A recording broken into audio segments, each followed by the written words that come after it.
A US-Israeli airstrike on Monday killed Major General Seyed Majid Khademi, the intelligence chief of the powerful Islamic Revolutionary Guards Corps, Irgc, of Iran, according to an official statement. The Irgc in a statement said that a strike at dawn killed Khademi. It did not say where he was killed. The statement said that Khademi had served for around 50 years and played important roles in intelligence and security services. It said he was instrumental in tackling adversaries' infiltration into Iran and efforts to undermine the regime's security and stability. US allies are reportedly pressing for a last-minute deal with Iran as President Donald Trump extended his deadline to Tuesday for Tehran to reopen the Strait of Hormuz, keeping markets on edge over whether a breakthrough can be reached. Axios reported that Pakistan, Egypt and Turkey are pushing to secure a potential ceasefire, lasting about 45 days, to head off threatened US strikes on Iran's energy infrastructure and retaliation by the Islamic Republic against countries in the region. Fighting continued, with Israel, Kuwait and the United Arab Emirates reporting Iranian attacks overnight into Monday. Trump on Sunday issued an expletive-laced threat to destroy Iran's power plants and blow up everything over there, before announcing what appeared to be a new Tuesday 8 p.m. deadline without offering details. The move adds to a series of extensions since he began issuing similar ultimatums on March 21st to force Iran to reopen the strategic waterway. The repeated delays come as Trump points to ongoing negotiations between his envoys and Iran's leadership, which he has yet to identify, aimed at ending the war triggered by US and Israeli attacks in late February. The fighting has left thousands dead, most of them in Iran and Lebanon, and brought vessel traffic through Hormuz, through which about a fifth of the world's oil and liquefied natural gas exports normally flow, to a near standstill. Signs of last-ditch efforts to secure a ceasefire helped investors cautiously return to equities, with the MSCI Asia-Pacific Index rising 0.3% and crude oil pairing gains. Many European markets are closed. Iran rejected Trump's latest ultimatum to reopen Hormuz, saying it would only fully resume operations when war damages are compensated.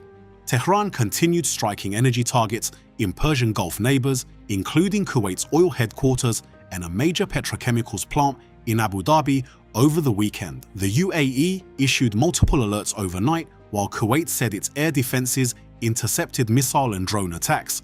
Read more.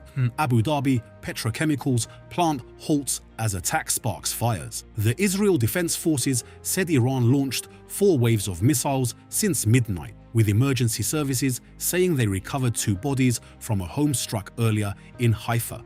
15 ships have passed through the Strait of Hormuz with Iran's permission in the past 24 hours, the semi-official Fars news agency reported, adding that's still about 90% lower than before the start of the conflict. It didn't elaborate on the ownership or destination of the vessels. Oil prices rose after Trump's latest warnings, with Brent trading at about $110 a barrel at 6:30 a.m. in London after trimming earlier advances. The global benchmark is up by more than 50% since the beginning of the conflict.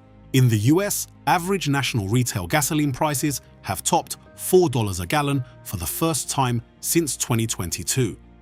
Crossing that critical psychological threshold brings political risk to the Trump administration and Republicans, as consumers grow increasingly concerned over the cost of living ahead of November's midterms. Trump said he plans a news conference at 1 p.m. on Monday. But it won't be easy for any side to end the conflict. Both the US and Iran have rejected each other's demands, while Israel has made clear it wants to inflict further damage to Tehran's military capabilities. If negotiations were to result in a very dramatic delay in Iran's nuclear program and the removal of the enriched uranium, then of course those would be good outcomes, Israeli Security Cabinet Minister Ziv Elkin told Kan Radio on Monday. But it doesn't look like the Iranians are there. Israel assesses that Iran still has more than 1,000 missiles capable of reaching its territory, while Hezbollah's arsenal in Lebanon includes as many as 10,000 shorter-range rockets, according to military briefings cited by Israeli media over the weekend. The Israeli military is waging a parallel war in Lebanon against Iran-aligned Hezbollah. More than 5,000 people have been killed in the conflict, almost three-quarters of them in Iran, according to government organizations and the US-based human rights activist news agency. More than 1,400 people have been killed in Lebanon, and dozens of others died across Gulf Arab states and in Israel. The US, over the weekend, rescued an airman from Iran in an operation that involved dozens of aircraft over a mountainous area in the Islamic Republic. The mission followed the downing of a US military aircraft and spanned 2 days, involving hundreds of special operations troops with US aircraft dropping bombs and firing on Iranian convoys to keep them away from the aviators' hiding area. House Intelligence Chairman Rick Crawford, an Arkansas Republican, said on Fox News Sunday Morning Futures that the US sustained no casualties but destroyed a couple of aircraft on the ground in Iran to prevent them from falling into enemy hands. The downing of US aircraft pierced the aura of invincibility Trump has sought to project. Oil prices have been disrupted by the conflict, and soaring costs for products such as jet fuel and diesel are threatening a renewed wave of inflation. OPEC Plus members raised their production quotas for May in a symbolic move as the war constrains output and shipments from several of the alliance's largest members. Iran announced Saturday that Iraq would be exempt from its shipping restrictions in the Strait, allowing for as much as 3 million barrels a day of Iraqi oil cargoes. An Iraqi official struck a cautious note, saying volumes would depend on whether shipping companies are willing to risk entering the Strait. The Suezmax Ocean Thunder, an oil tanker that loaded its cargo at Iraq's Basra terminal in early March, exited the Strait en route to Malaysia, according to tanker tracking data compiled by Bloomberg. Such vessels can carry about 1 million barrels of crude. The United States imports almost no oil through the Hormuz Strait and won't be taking any in the future. We don't need it. We haven't needed it, and we don't need it. That was President Donald Trump last Wednesday during his primetime address from the White House. Open the fucking strait, you crazy bastards, or you'll be living in hell, just watch. That was Trump Sunday in a Truth Social post. What changed?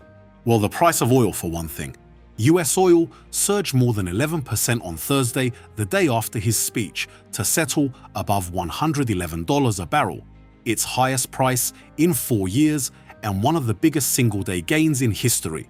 West Texas crude had traded around $100 a barrel just before Trump's speech and less than $70 a barrel before the war started. Trump is correct that the United States relies very little on Middle Eastern oil delivered through the Strait of Hormuz, the narrow waterway through which 20% of the world's oil typically travels. America gets only about 500,000 of the 20 million barrels of crude it consumes each day from the Strait, a very low amount that it could substitute with oil from other locations.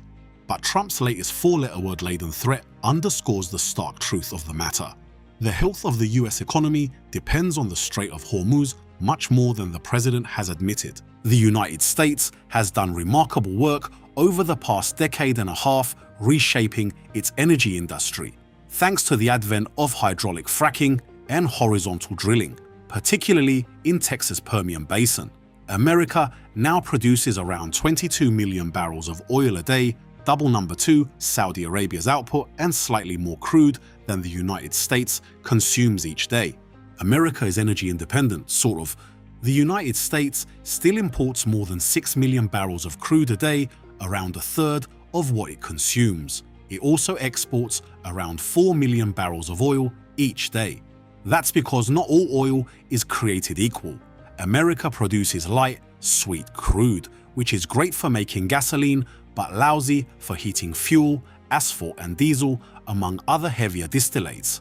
So the United States needs to import oil from places that produce heavy, sour crude, including Venezuela and the Middle East. Also, the oil market is global. When supply declines in one region, it affects all locations. During supply crunches like this one, oil importers compete for any available barrels, driving the price higher for whomever wants or needs them the most. High energy prices are an obvious consequence of America's war and Iran's effective closure of the Strait of Hormuz.